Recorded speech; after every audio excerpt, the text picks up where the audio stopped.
promiscuous men are actually feminists? Let's kick off. Tim, why?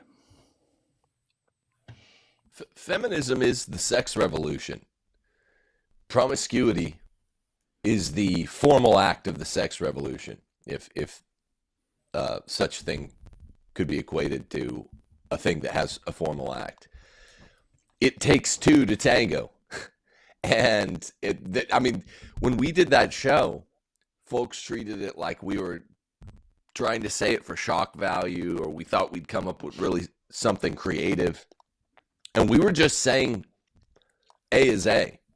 If you engage in the sex revolution, fornication, you're using contraception, you're open to abortion, you're acknowledging that men and women that there's an egalitarian equation between men and women. You're saying power is not to fathers, power is to each atomized individual to enter into some sort of overnight contract, have a tryst. There's nothing about it that's anti-feminist. There's nothing about it that's anti-feminist. Every man that fornicates with a woman is signing away his own rights to protect a baby that should result from the union. So I don't see what of that kind of lifestyle is anti-feminist the way too many have been brainwashed to assume. Elliot, what's wrong with these dummies? They can't understand that fornication is feminism. The way Tim's put it, what's the controversy? Well, because whenever you take away a baby's baba or something sweet to a little kid, he's going to whine and cry and rant. And that's basically what it is when you speak to men in terms of what is right and what is righteous and what is good. You're taking away that which satisfies their lower nature, right? The desire for pleasure. That's a tough pill to swallow when we're constantly being pumped in our brains through music, movies, media, that to be a man is to seek pleasure, right? In all regards, right? Pleasure, wealth, power, and women rank right up there with what the culture pumps into our brains.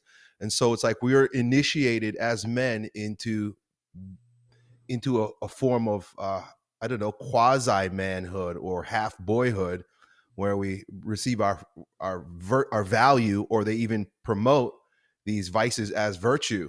And so it's really the things that we're talking about, although they may seem like they make sense to us. We're older, married men with families, daughters. To most men, this is totally counterculture. And so it sounds crazy. I know the first time I heard a lot of these ideas, I cringed at first because, like, well, this can't be true. I'm a free man. I can do whatever I want. But then when you really start noticing the degradation of our society, and then discover the enemy at hand and how this has been a deliberate takedown, you realize that sex and pleasure and the pleasure trap is the warfare. It is the warfare. If men can't deny themselves, then we become slaves to all these things that so-called liberate us. And sex is right at the top of that list. It's the easiest way to manipulate us is by sex.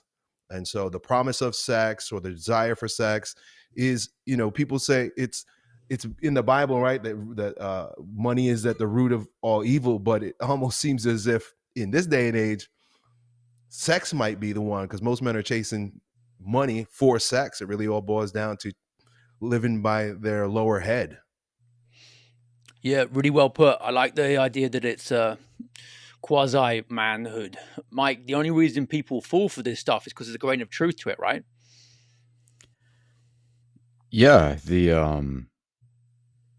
there are definitely drives that men have towards these things. So it's that's where there's a photo gets established.